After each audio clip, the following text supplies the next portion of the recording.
SOS Parents. SOS Parents, vous avez des questions? On a la réponse. Bonjour à tous. Chaque soir, c'est la même galère. Il ne veut pas faire ses devoirs et on se retrouve à les faire pour lui. Notre invitée Marie Costa nous dévoile ses astuces. Bonjour Marie. Bonjour Nelly. Alors pourquoi c'est si galère les devoirs ? Oh, il y a plusieurs raisons. Déjà en fin de journée, on est un peu fatigués, tous, enfants et parents, et on n'est pas toujours motivés. C'est vrai.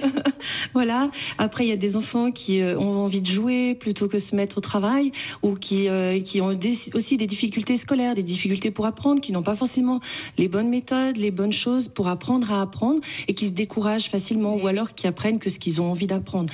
Donc voilà. Puis après, les mamans, elles sont aussi, ou les papas sont très occupés. C'est un moment qui est très dense entre 5 et 7. C'est fatigant, Donc je rappelle, vous êtes coach parental. Oui.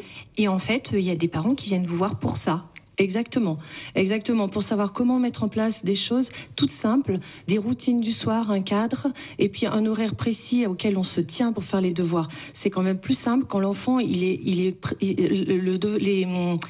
horaires sont prévus et tout est affiché dans la cuisine. Comme ça, au moins, ils discutent pas. Est-ce que ça fait partie de vos astuces ? Ça fait partie des astuces. Alors allez-y. Allez, j'y vais. On va aider nos parents qui nous écoutent aujourd'hui. Alors, déjà d'être proactif, c'est-à-dire d'anticiper ce moment des devoirs, de discuter en couple et de se dire de quelle heure à quelle heure mon enfant il a besoin de faire ses devoirs, et d'afficher justement ce que je disais dans la cuisine, les horaires de devoirs, et de s'y tenir. Alors déjà qu'ils prennent un bon goûter, qu'ils fassent une bonne pause, qu'ils fassent une pause dynamique, pas devant les écrans, c'est plus sympa. Oui, bien sûr. Voilà. Et une fois qu'il a fait ça, qu'il a repris plein d'énergie au niveau de son cerveau, au niveau de ses muscles, il peut se mettre dans ses devoirs. Comme il aura un temps limité, il va déjà moins chouiner, moins négocier avant de partir, puisque le chrono passe.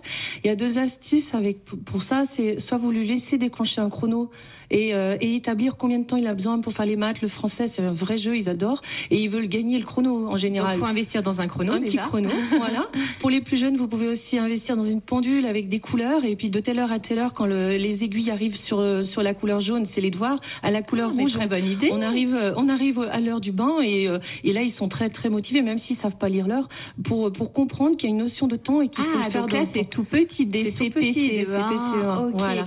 Je crois que vous avez aussi une astuce qui est sympa, c'est l'encouragement. C'est-à-dire que rien que le fait d'ouvrir un cahier, quand on prépare l'émission, vous m'expliquez, c'est lui dire, c'est bien, tu as ouvert ton cahier, et pas tu n'as pas encore commencé. Exactement, ça c'est les compléments descriptifs. C'est vrai qu'on a souvent tendance à dire dépêche-toi, t'as encore pas commencé, ça fait 10 minutes que je t'ai vu là, et alors que si vous aviez vu, oui, t'as déjà ouvert ton cahier et tu sais l'exercice, et là l'enfant peut dire oui, allez, je te laisse continuer. Enfin, on repart sur quelque chose de positif, et on laisse l'enfant faire, parce que les devoirs c'est pas un travail collectif. On fait pas les devoirs pour l'aider, pour aller plus vite. Vous venez, vous faites le point avant, vous faites un petit peu de check-up avant, vous avez une petite discussion préparatoire avec l'enfant, vous allez lui dire quels sont tes devoirs, comment tu penses t'organiser. Donc ça se passe dans sa chambre en principe, alors il faut que ce soit un endroit où l'enfant se sente bien, et aussi vous essayez d'éloigner tout ce qui est tentation, c'est-à-dire les tablettes, les téléphones, le chat, les petits frères, petites sœurs. C'est vrai que c'est mieux qu'ils soient dans un endroit quand même plus calme. Donc la cuisine des fois c'est pas top à ces heures-là. Ça dépend après. Si l'enfant aime bien la compagnie et qu'il arrive à travailler comme ça, pourquoi pas. D'accord, merci beaucoup Marie pour vos astuces. SOS Parents.